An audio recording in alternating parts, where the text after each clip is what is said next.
I sit in the car with the driver, thinking it's just a normal ride.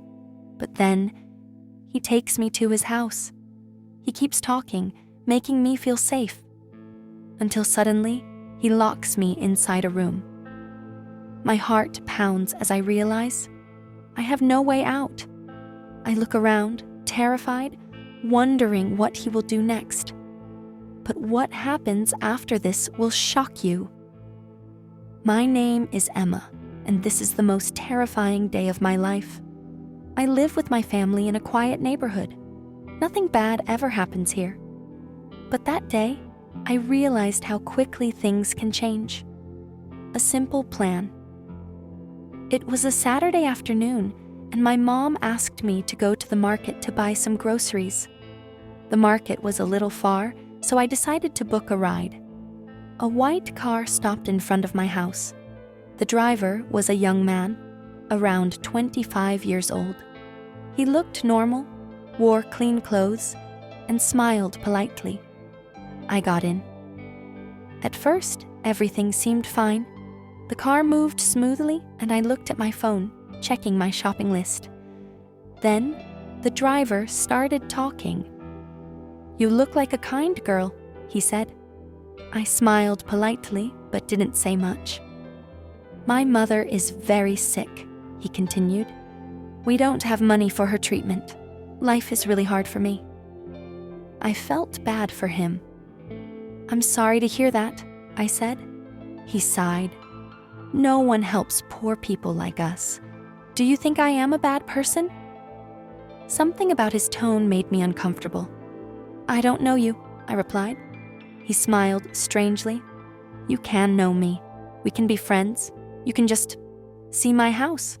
It's nearby." My heart skipped a beat. The trap.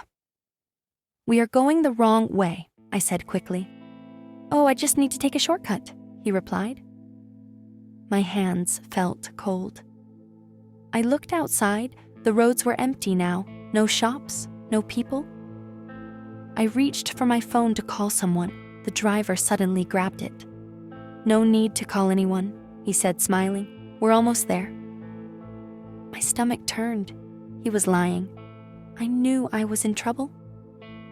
After a few minutes, the car stopped in front of a small, old house.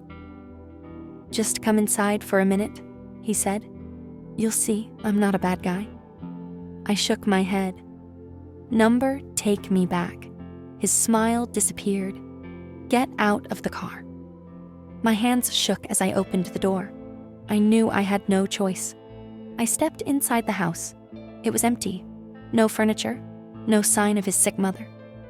Then, before I could react, he pushed me into a room and locked the door. I heard his footsteps walking away. The escape plan. I stood in the dark room, my heart pounding.